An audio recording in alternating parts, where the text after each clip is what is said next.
I think Boldin is a great software, especially if you have a few $1,000,000 and are planning on doing a DIY retirement plan. So I wanted to take a moment to share you the different ways the software actually allows you to model Roth conversions in your plan. This is an area of huge concern with the clients in my practice, as if you have like 3, 4, $5 million, it's mostly in your tax deferred accounts, and that causes some issues where down the line, once you turn on Social Security, that you get pushed up into higher tax brackets. There's quite a significant jump in that middle of the tax bracket range that a lot of people run into. So hugely important. Just wanted to share my thoughts on each scenario. So stick around. So as a reminder, this plan is set up to allow me to retire in 2033. At that time, I'm going to be 67 years old. I'm going to be retiring from a job in technology. My spouse, she worked in education. She's already retired. As for the assets, we have about 3.6 million heavily in tax deferred accounts, some miscellaneous assets that are listed that will not impact the plan, and some home equity, again, pretty small relative to the investment assets though. Here's a look at income. I make about $10,000 a month, and Social Security is projected to be this at our full retirement age. Oh yeah, and then one small pension.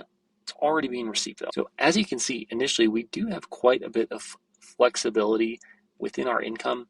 The fixed income that we're receiving from the pension is quite small, and we are going to have some flexibility when I retire at 67 or possibly earlier to delay Social Security and give us just that much more room to allow for Roth conversions. But if you come down here to the Explorers tab, there is a whole section on Roth conversions. If you're finding this helpful, please consider subscribing, as I think Boldin is a great software, and I make videos like this to help DIY retirees. So, all right, back to it. So if you didn't catch it, we don't currently have any funds in Roth.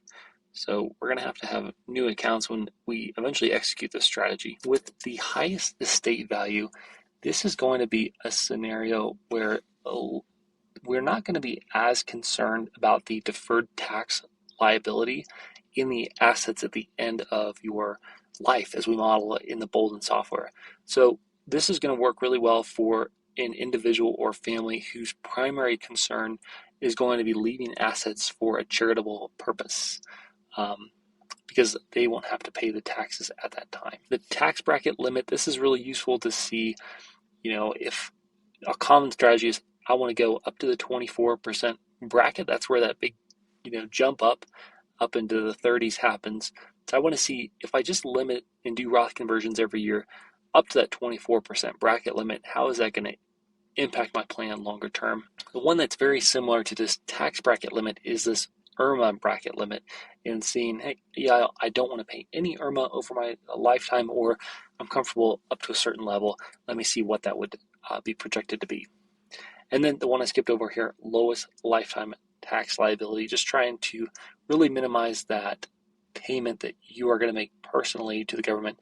Again, probably not as big of a concern on the embedded tax liability that you would experience at the end of your plan.